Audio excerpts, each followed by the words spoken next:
self-esteem is very fragile, and there are so many insecurities that come up for people in the workplace. And if we have any doubts about our skills or capabilities, it can really hinder us and keep us from pushing forward in our careers. So there's a lot of work to be done there. There's work to be done to really focus on boosting confidence rather than going to a space of automatic blame or like, this place is terrible or this isn't the right fit. That might be the case some of the time, but I do think that, we always have some sort of work that we can also do within that. Welcome to The Art of Speaking Up, a podcast that empowers professional women to rise. I'm your host, Jessica Guzik, and in this show, I take you undercover into the stories and lessons that I learned, sometimes the hard way, throughout my career. I also talk with working women, leaders, and coaches to show you that no matter what your struggle is, and no matter what your career goals are, you already have all the talent that you need to succeed.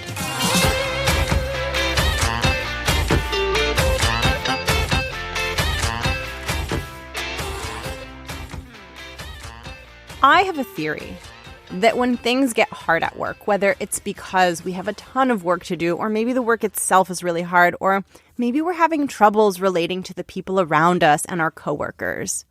When things get difficult, a lot of times it's not just the difficult thing itself, but there are also feelings underneath that can sometimes magnify the situation and make it feel even bigger and harder and scarier and more frustrating than it actually is.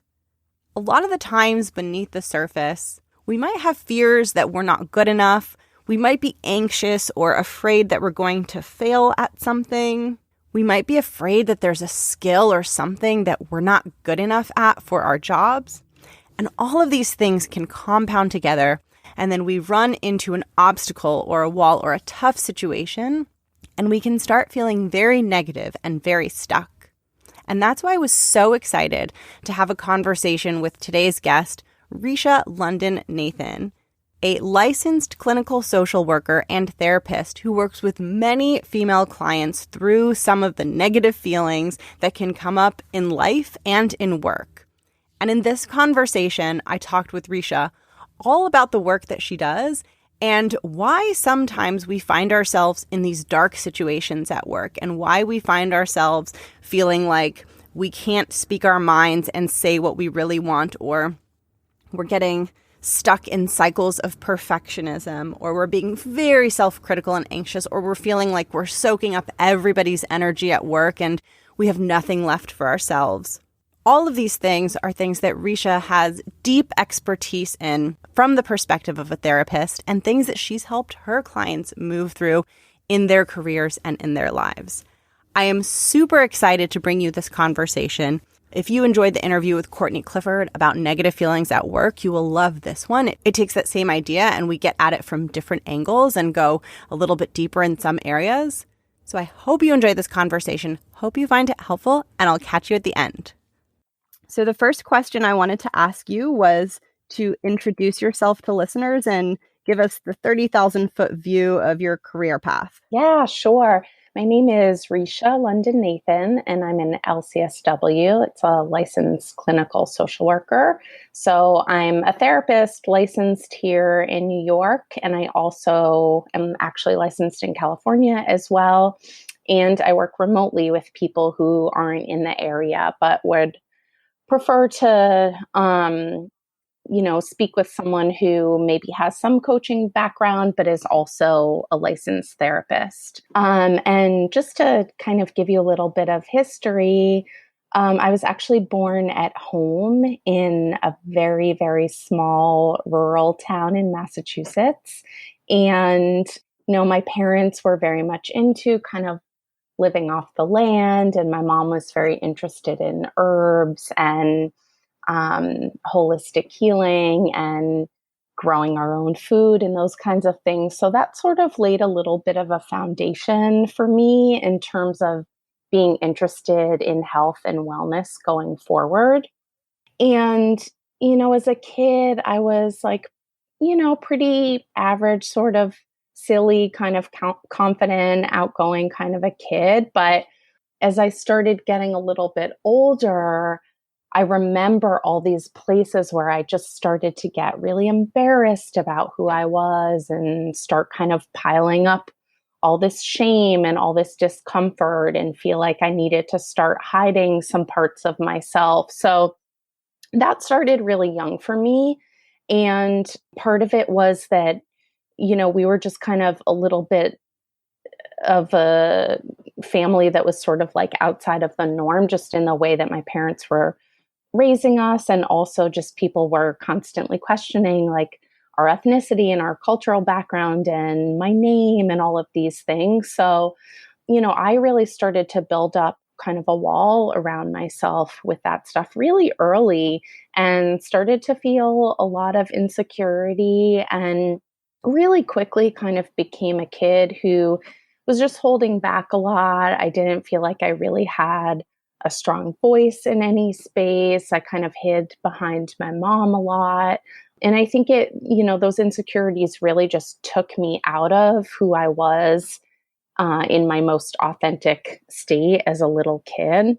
And then as I got older, as a teenager, I think those insecurities just became bigger and bigger. So it wasn't until really much later on that I decided that I wanted to be a therapist. But I do think that this stuff had quite an impact on me and really played a big part in me sort of developing this skill of, being a good listener for people and really trying to provide a space that feels safe and comfortable and welcoming.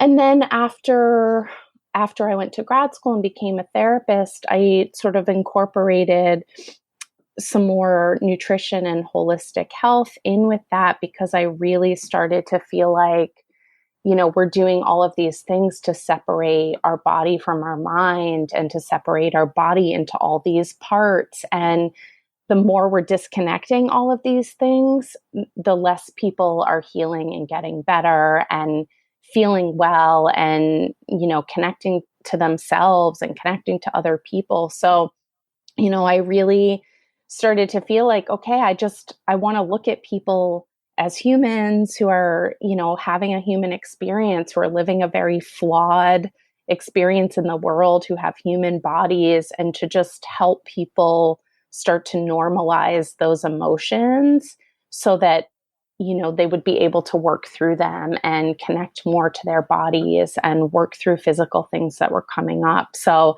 that's kind of how I've gotten to where I am now.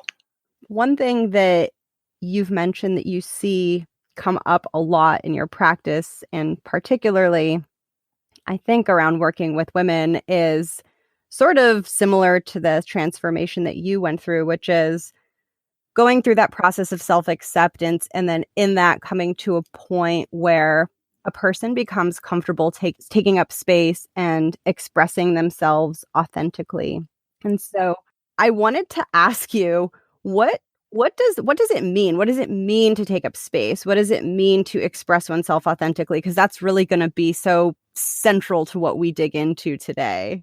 For me, it means really learning how to identify and express feelings from an authentic place so that someone feels like they're able to have a strong voice in whatever space they enter into. So, for someone to get to the point where they're really clearly able to ask for what they want or what they need and have those needs met, or at least be in a really healthy emotional place that will allow them to have, some sort of healthy negotiation of those needs. So it's not like you're always going to get everything you want and need, but when you're not in a healthy space, if someone pushes back against something you're asking for, it can really quickly devolve and become a disaster.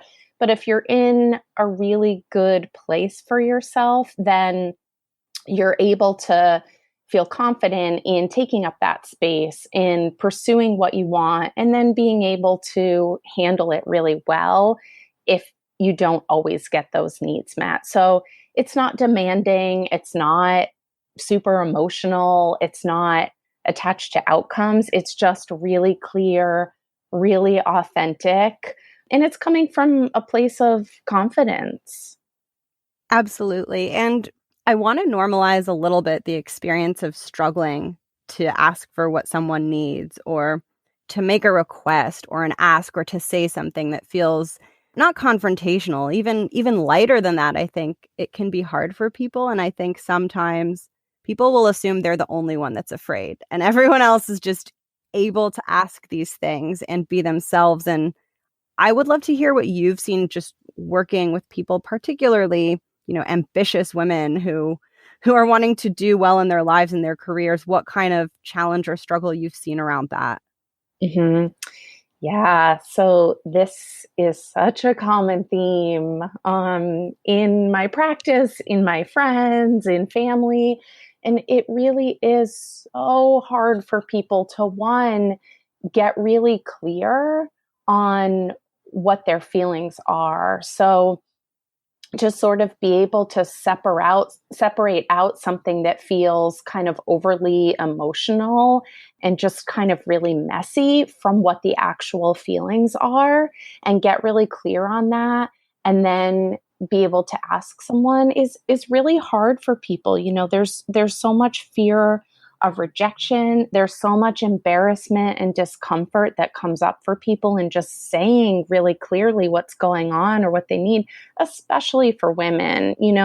Sometimes I'll give this example to clients of, what happens if you're in a group of people and let's say everyone's like, hey, we're going out for pizza, here's the place, let's all meet there, whatever. And, you had pizza 2 hours ago and you definitely don't want pizza again, but you're so uncomfortable with just saying that and having to deal with whatever the reaction is that you're just going to go and eat the pizza.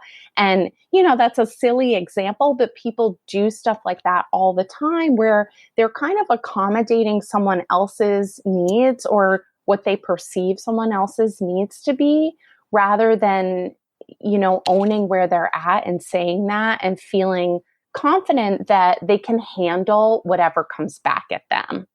So, a lot of the work is sort of reinforcing that as you build confidence, then you just put whatever you need out there and whatever comes back at you, you deal with. So, if you have to have an uncomfortable conversation with someone because of what they come back at you with, that's okay. You can handle that, but that's better than you just holding these emotions and feelings and needs and wants in all the time.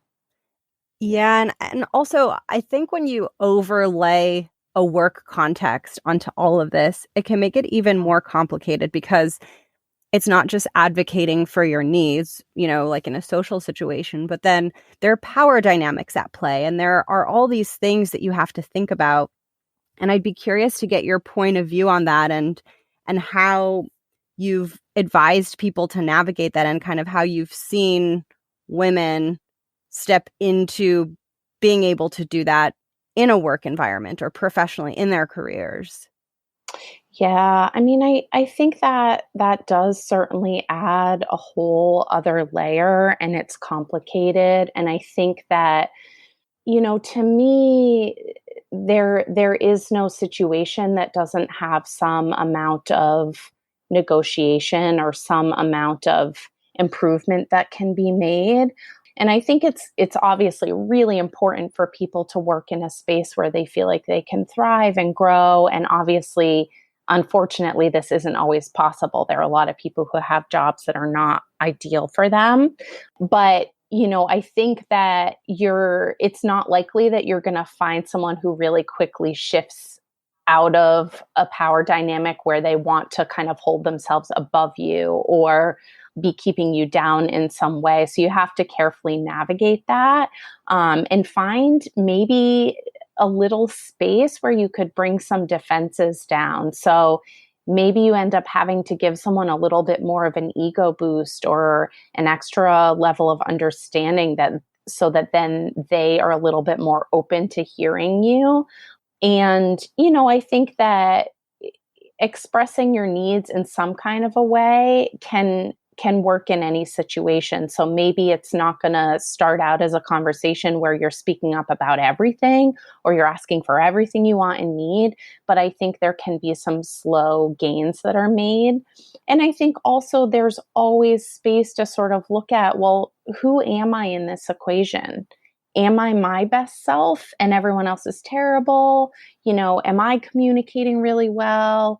Am I being super triggered by stuff that's coming up? So, what is your role within that? Because you only have control over your own behavior, your own words, your own actions, your own feelings. You can't control anyone else. So, you have to kind of look at all of those pieces. I think that's such a helpful piece of advice because I think something that can happen so easily, when you get the assignment and you don't have the capacity or some kind of situation comes up and you're feeling that either it's not going to be the right thing for you and you're either going to suck it up and do it or you are thinking about saying something and that's making you nervous. But I think at that moment when that happens, it can be so easy to get stuck and start looping in your head and forget about all the things you just mentioned. Forget about like, how can I build rapport with this person to try to work through this? And what is really going on here? And what are the dynamics? And it becomes like this narrow focal point of like, oh no, this thing. And I think like that stepping back is so important. I think it's a leadership skill, in my opinion. Yeah, for sure. And it's something that we all need. This isn't just particular to women or it isn't particular to one career or one type of person or whatever. This is all of us. We all need to be taking action on this stuff and work on these things so that we can enter into a space and feel like, okay, regardless of what's going on there, I know that I'm taking a good version of myself into the room. Yeah, absolutely. And I was just going to ask you about self-esteem and self-confidence because I believe it's holistic. I believe that the person that we are when we walk into work is the same person that we are. We're human. And I would love to hear your thoughts on the role that our self-image plays in all of this. I mean, I agree. I think it plays a huge role. For one, even a really confident person would struggle in an environment where they don't feel welcome or they don't feel supported. So, obviously your self esteem and self worth is going to go down if you're in that kind of a space. But, there are some people who would also say, well, if you are attracted to that kind of space and you get a job in that kind of space, your self worth and your self confidence probably isn't that high to begin with. Right. But, it can also really be a barrier to people moving forward because if you're in a space where you don't feel respected or you don't feel like your ideas are looked at as something that people would take seriously and you don't feel comfortable speaking up at all, it's really hard to move forward. And once there's any sort of a rupture in safety, whether it's physical or emotional or whatever, and you feel any sort of decline in your self-esteem, it can be really tough to figure out a way back up from that. Self-esteem is very fragile, and there are so many insecurities that come up for people in the workplace. I think most of us are still really trying to figure out what it really looks like to have authority in the workplace, especially as women. And if we have any doubts about our skills or capabilities, it can really hinder us and keep us from pushing forward in our careers. So there's a lot of work to be done there. There's work to be done on your own so that you're kind of breaking that stuff down and really owning where you're at and owning the fact that, maybe there are certain skills that you have and you're really good at. And maybe there's stuff that you're questioning because you're not great at it and you need some more education and it's uncomfortable to ask for that or whatever it is for you. And to really focus on boosting confidence rather than going to a space of automatic blame or like, this place is terrible or this isn't the right fit. That might be the case some of the time, but I do think that, we always have some sort of work that we can also do within that. Yeah, I agree. I think it's so important that you you talked about what is underlying it, because so often it's like you see this thing on the surface and you're thinking like, oh, like I'm stressed about this thing, or, I need to push back, but I'm afraid to do it. Or I'm afraid to have this conversation. And I think that point you made about confidence and like, is there a fear lurking beneath that? Like, oh, well, I'm bad at something. And there are these thoughts swirling around that you might not even be aware of. And I really think for so many women, especially ones who are perfectionists or very high achieving or type A, no one's good at everything. We all have things we're bad at. And I think that can really cause enormous amounts of anxiety, sometimes without us even being aware. Yes, because I think it comes out in such different ways for different people, and everybody has different ways of coping with stuff. So, yeah, insecurity might look really different from person to person. So, it's up to you to check in with yourself and kind of own where you're at and be okay with that, and know that the more you own it, the more you'll be able to work through it and get to a better place. Absolutely. And one thing that I would want to share with people from the perspective of someone in a work setting, this has been my experience and my belief, is you don't have to be good at everything. The people who really excel, in my opinion, professionally, are the people who are very aware of what they're not good at and make calculated decisions of how to work around that, whether it's through supplementing it in some way, or when they get more senior, it's through hiring people that they know are going to be able to fill in those areas where they're not as strong. I think part of the fear underlying it is if I'm not good at this thing, it's going to doom me and I'm going to be stuck forever.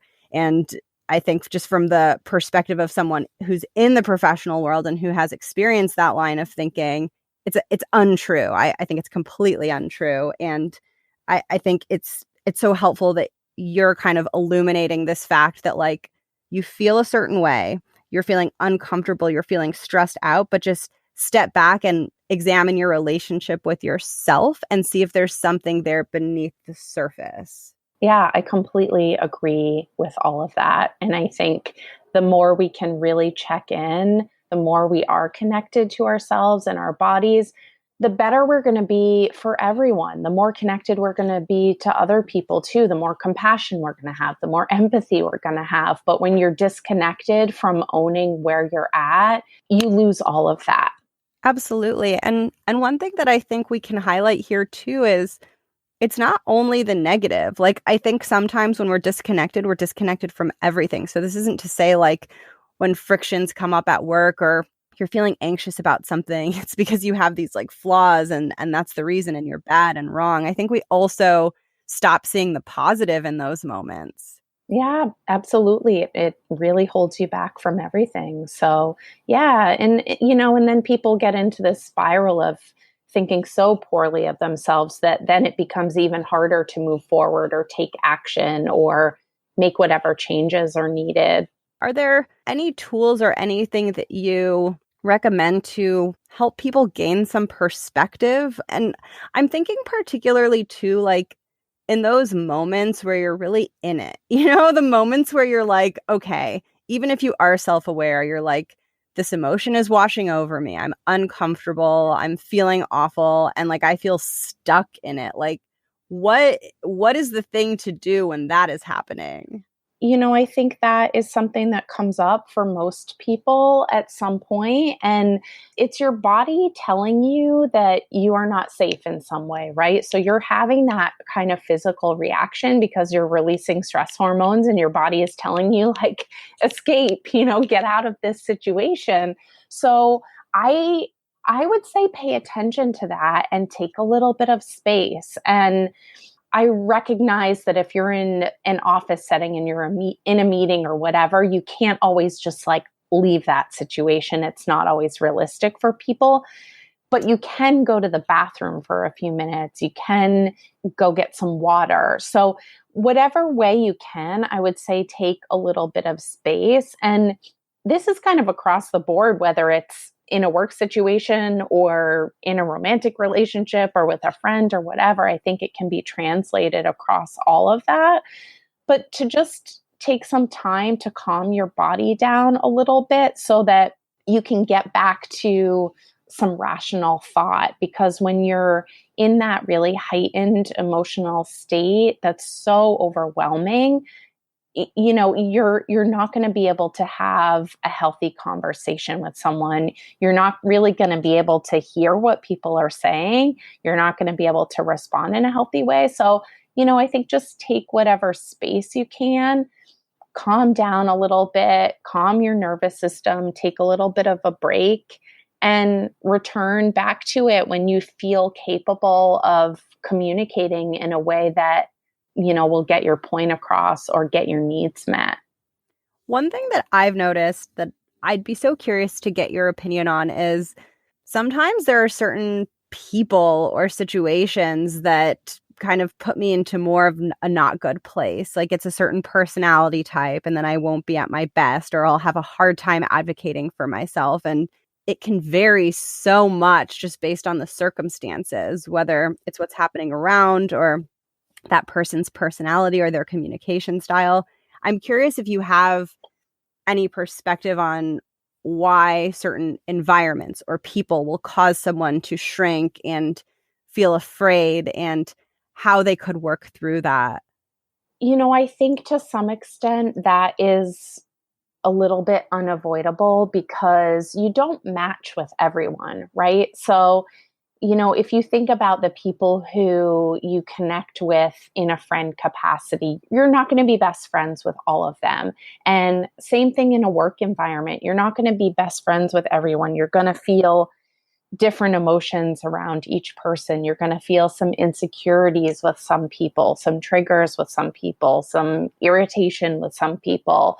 And again, I think it's a matter of just really being aware of who are you? What are you bringing into that space? So we're all triggered by stuff all the time.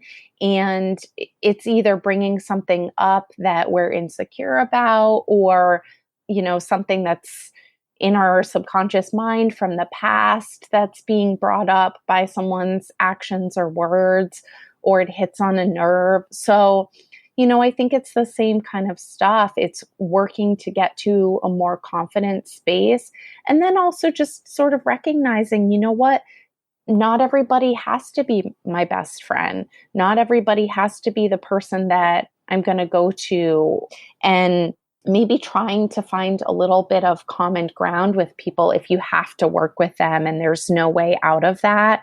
Okay, how can I find some topic that I can communicate with this person on? Or, where am I pulling away? Is there a way that I can dive into it a little bit more so that I'm not putting up a wall that creates more awkwardness or more discomfort? It's so crazy how we do these things without even realizing. Like there are a million things happening with our body language and how we're talking to people, and we're sending so many signals. Hmm. Yeah, and I think also, the higher your self-worth and your self-esteem is, the less triggered you're going to be. So it always comes down to continuing to work on that stuff, because it's not like you're never going to be affected by other people's words or behaviors or anything like that, but you'll be able to see it in a much more rational way. You won't take it so personally. So you'll be able to kind of step back and still be able to communicate and stay engaged, even if something doesn't feel really ideal. Absolutely. And I think that that is such a critical leadership skill. I think as people progress in their careers, there's more responsibility, there's often more stress, and there are often more difficult interpersonal situations. And I think in the professional world, this is something that's really underemphasized, that is a skill that should be as valued as, some of the more linear skills that get so much attention in the corporate environment. Hmm. Absolutely.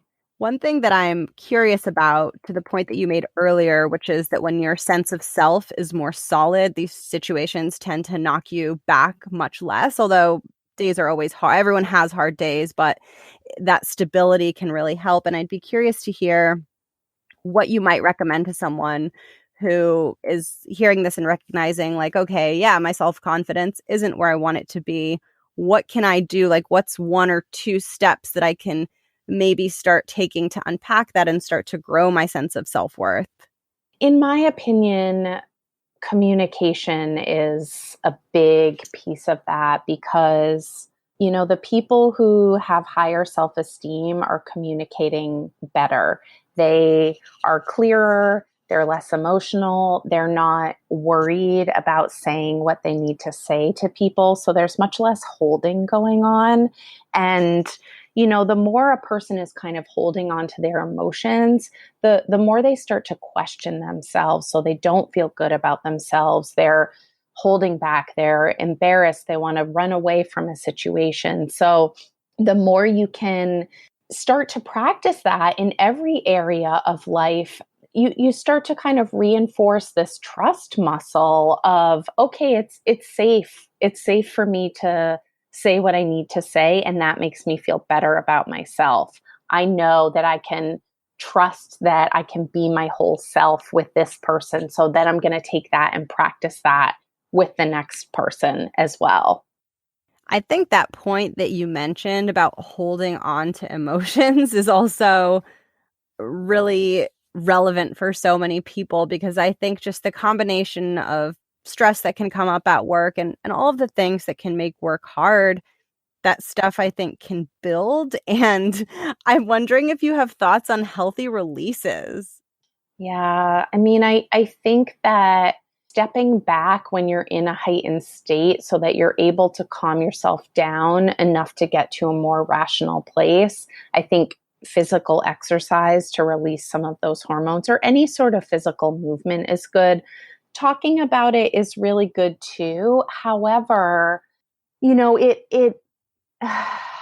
it becomes very popular for people to kind of bond over complaints and negativity. And people tend to look at that as like, oh, I'm venting and I'm getting it out or whatever. And that is needed. But if you are never addressing the issue directly with a person, and then you're like internally furious and sad and anxious and whatever else is going on, and you're just holding that and you're piling that up, and then you take it with you and you complain to someone else about it, it doesn't go away. So let's say it's happening with your boss and you don't feel like it's really safe to let all of that stuff out with he or she.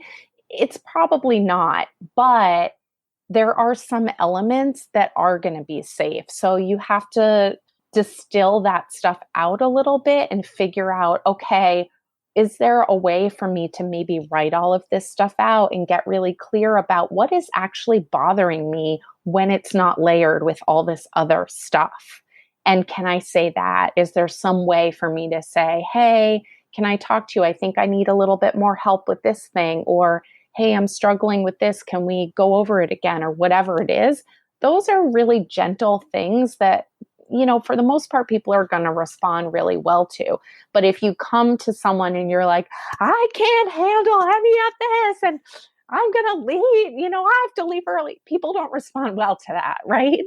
So it's a matter of getting a little bit of clarity, which is hard. None of this stuff is super easy, and probably none of us grew up in homes where we were all communicating really, really well and we just know how to do it perfectly.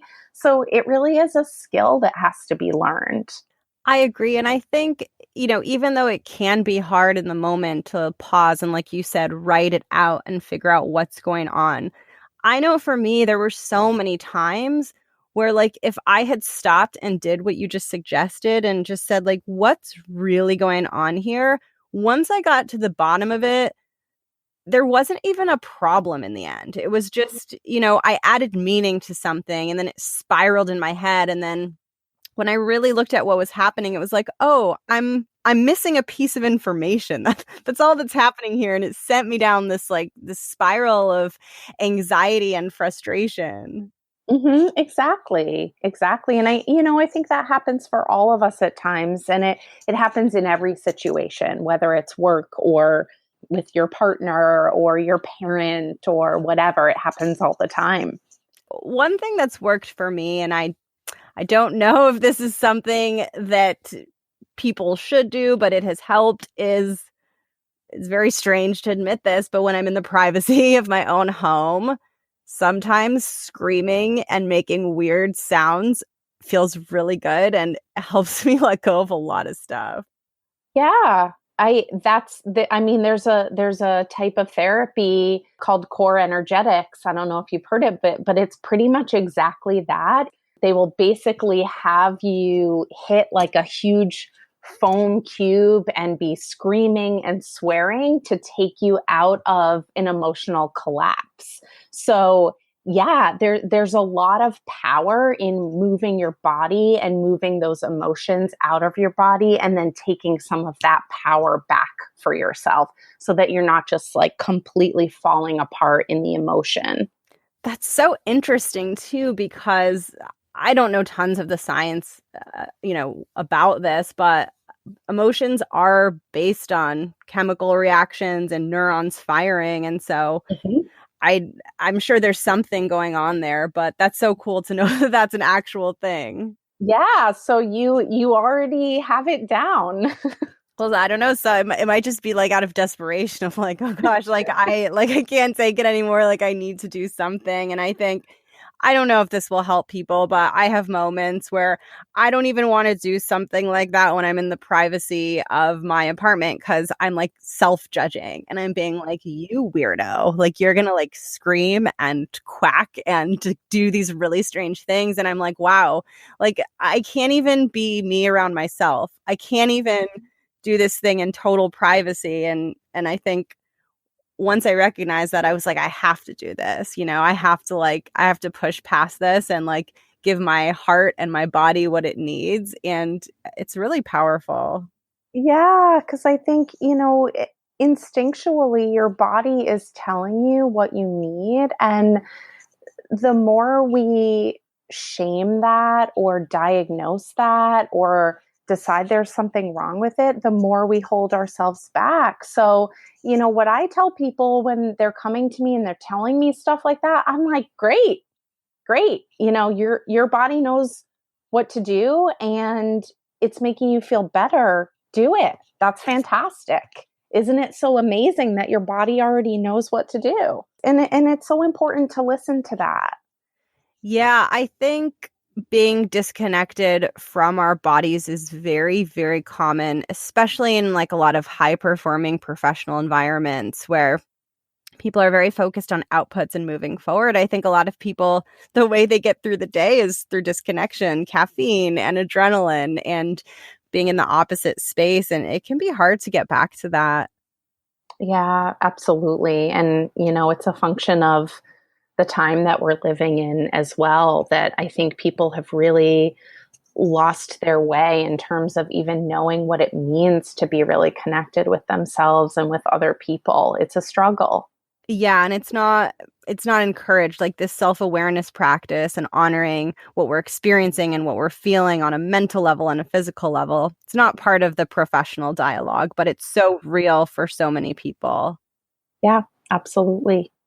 Wonderful. So before we go into the listener question, which I'm really excited to hear your answer to, I wanted to ask a little bit about what it's like to work with you, the types of clients that you see, and then we'll talk about where people can reach out to you if they're interested in getting in touch. So I see people for all kinds of issues. I see men and women individually, and I also see couples, although the majority of my clients are, younger women. So really early 20s to late 30s. Those are most of my clients. And then a lot of times I will have people who come in to see me individually, and then they will also want to bring their partner in for a couple sessions, which I think can be really helpful just in practicing some of the communication tools. And I see people for all types of issues from, anxiety and depression and perfectionism and low self esteem to dating issues and communication issues, relationship issues, all of that kind of stuff. And what's a little bit different about my practice is that I don't really attach myself to a particular type of modality. So I have some kind of traditional training. And then I also did this more alternative nutrition health training. And I kind of combine those in. And then I'm sort of always learning and picking up different things. So when people come to me, generally, initially, they want something that is a little bit more psychodynamic. So they're going to talk about past stuff or family stuff or whatever. And then depending on what's going on, they probably are going to want something that's more solution oriented, that's a little bit more behavioral. So I like to be able to just provide services to people based on where they're at, rather than solely attaching myself to a modality that is never going to work every session for every person. So that's just kind of how I work. And also, I will ask people what they're eating and what they're drinking and what their lifestyle is and what their sleep is like and what their, potential drug use is, whether it's prescription or otherwise. And, do they have digestive issues? Because that's so correlated with emotional health. And, are they constipated and dealing with something like that, because that holds people back a lot too. So I will kind of bring up and talk about everything. And obviously I'm sensitive to, issues that maybe people don't want to talk about or don't want to talk about initially, and that's fine too. But I generally find that people are so thrilled to be able to just like say whatever they want to say and feel like, oh, okay, that's not weird. I thought that was weird. Now I don't think it's weird anymore. I can let go of that. And if people are interested in learning more about you or connecting with you, where should they go? Yeah, so they can go to my website, which is wellwithrisha.com, or they can email me, and it's wellwithrisha@gmail.com, or they can connect with me through social media, and it's just at wellwithrisha, and that's on Instagram, and I'm on Twitter as well. So I don't post tons, but if people want to connect with me on there, that's great. Perfect. And I will also put all of that in the show notes in case anyone wants to check it out down there. So no need to remember it. And now, if you're ready for it, I'm going to ask you the listener question. Sure. Okay, wonderful. So I'll read you the question and then I'm going to turn it over to you to talk with the listener and share your advice. So the listener asks, I find myself feeling very isolated and alone at work. I work in a very male-dominated industry, and most of my coworkers are male. I sometimes feel like the only person who is more on the sensitive and empathetic side, and I find it difficult and draining to feel disconnected from my colleagues in this way. It's also difficult in that I absorb so much like a sponge, whereas almost everyone around me seems very cerebral and matter-of-fact. I'm struggling to find connection and just to feel at home in this environment. Do you have any advice on steps I can take in this area? Sincerely, the lone empath. Hmm. Yeah, so that's a tough one. It can feel super lonely. I get that.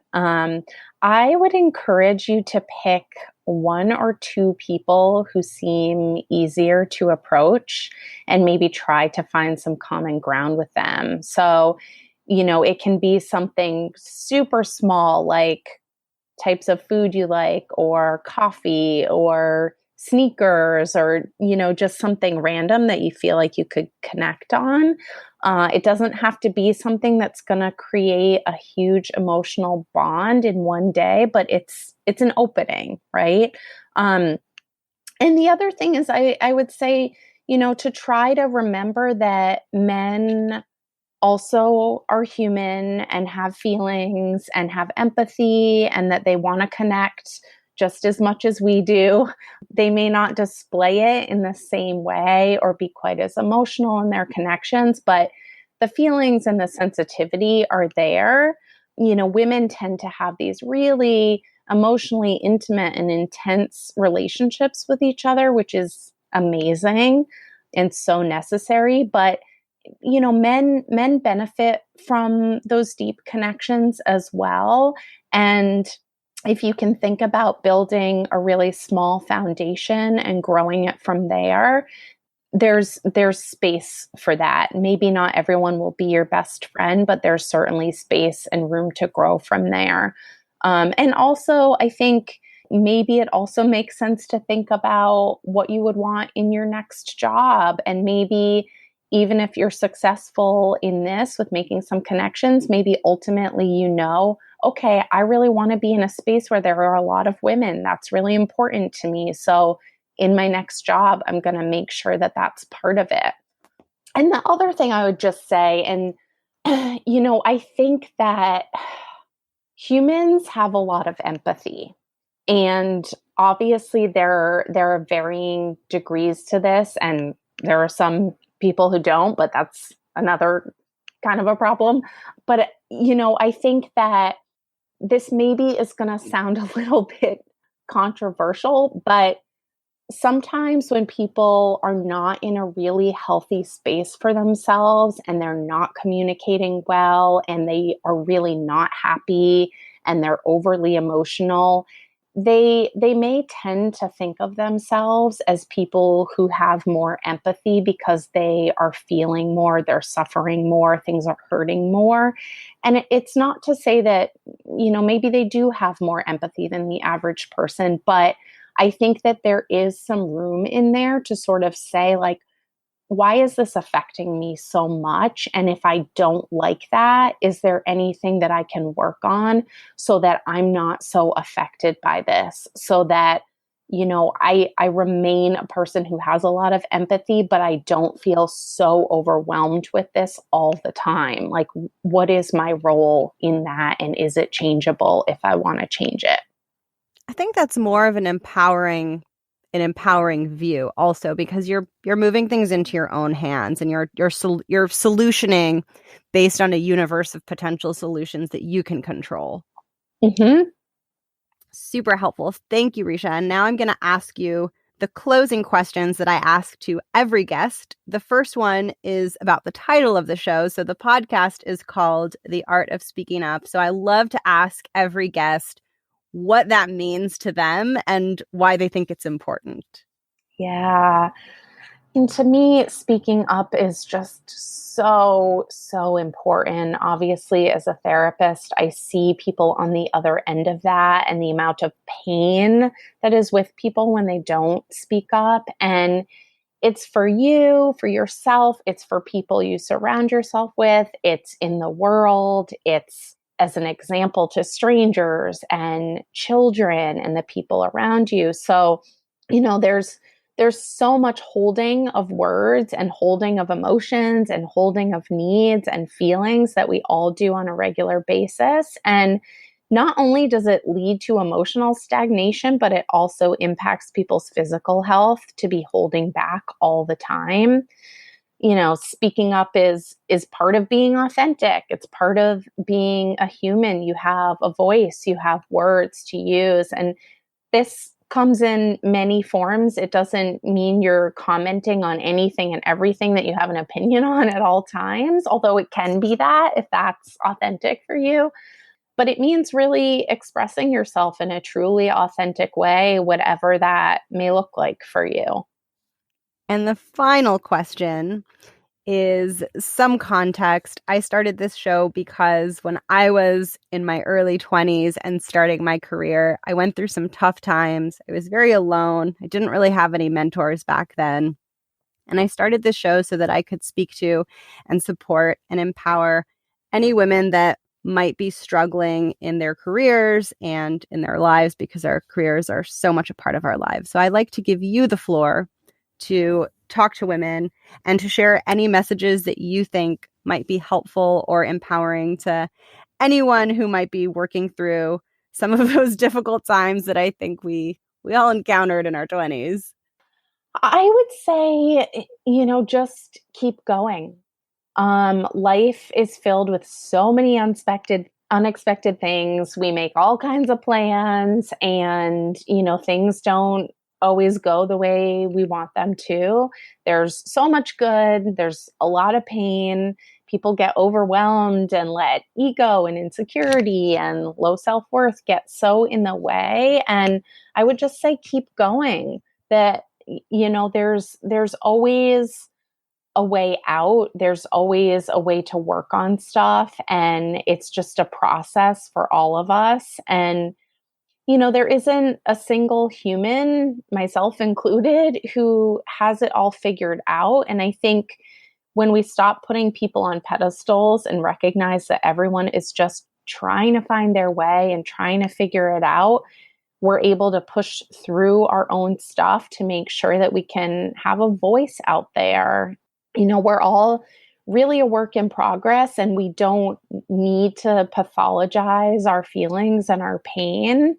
There are people who really benefit from something like having a diagnosis and feel that it gives them a way to understand their symptoms and struggles. But I really encourage people to kind of step outside of that diagnostic box, because I find that it can be a barrier to change. And if we decide that our feelings are pathological rather than just part of being a human and living a human experience, then I think we get ourselves into trouble. So I think, just for people to keep going and, get some help where they can, get some support where they need it, connect with people, love each other, encourage each other.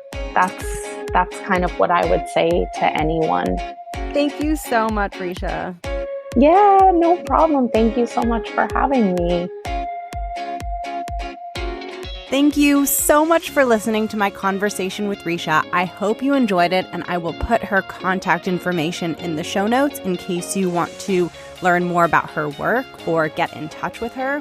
Thank you so much for listening, and if you found this episode helpful, share it with a friend, maybe leave a rating or a review for the show. That helps me out so much, and it means the world to me. And I also love hearing from you, whether you want to submit a listener question to be answered on the show, or if you want to send me some feedback on topics you'd like to see covered on the show, or maybe you have someone you know who you think would be an incredible guest for the show.